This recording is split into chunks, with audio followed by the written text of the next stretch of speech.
Кремль снова угрожает Армении. Под влиянием европейской мечты в Армении полагают, что могут стать Монте-Карло, однако это невозможно. Об этом заявил вице-спикер Госдумы Российской Федерации Петр Толстой. Данный российский чиновник не впервые выделяется подобными провокационными заявлениями в адрес Армении. Давайте послушаем и разберем, что именно он сказал о нашей стране. А в конце дадим ответ этому представителю Кремля. Итак, ниже приводим его слова, а затем представляем нашу оценку. Нынешнее руководство Армении пытается играть по правилам, которые им диктует Запад. Но Россия победит в глобальном противостоянии с Западом. И в любом случае я надеюсь, что тот выбор, который они сделают, будет в пользу нашей многовековой дружбы. И хочу сказать, что без России Армения не сохранится как государство, сказал он в интервью на полях второго общественного форума «Россия-Армения». В этой геополитической ситуации, конечно, возникает соблазн примкнуть к западному лагерю, вовремя оказаться, как говорят, на правильной стороне. Но это глобально неправильный выбор.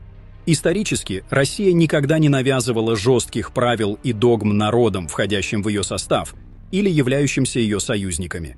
В истории были моменты, когда Россия приходила на помощь и фактически спасала Армению.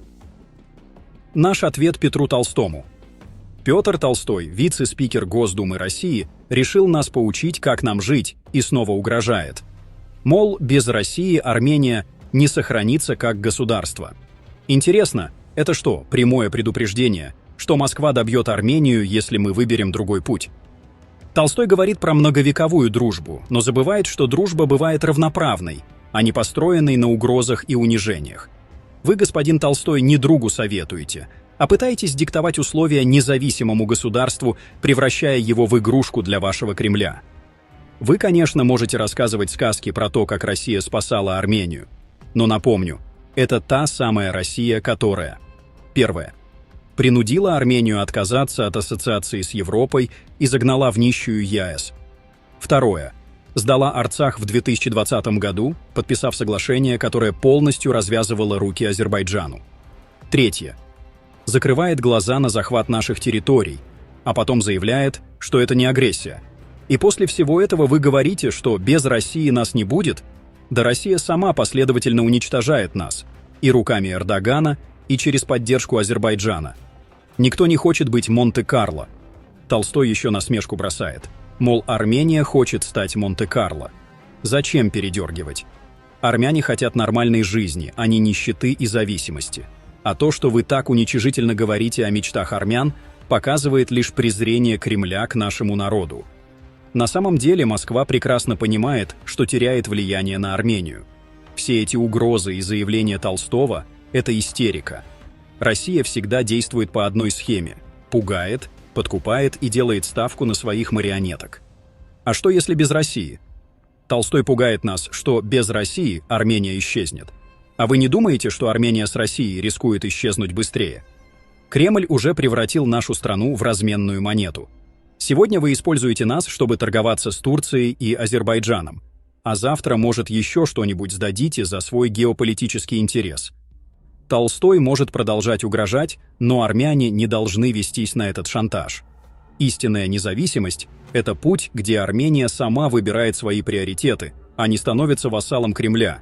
И если Россия не может быть нашим союзником без унижений и угроз, значит, она не союзник вовсе. И напоследок добавлю, когда вы говорите, что победите Запад, это звучит крайне смешно. Запад даже толком не вмешивался в войну с вами, а вы терпите поражение практически во всех сферах, где пытаетесь с ним соревноваться. Мой совет вам – не стоит смешить людей.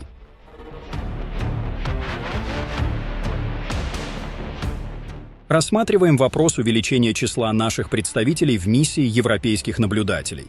Об этом заявил президент Польши Анджей Дуда.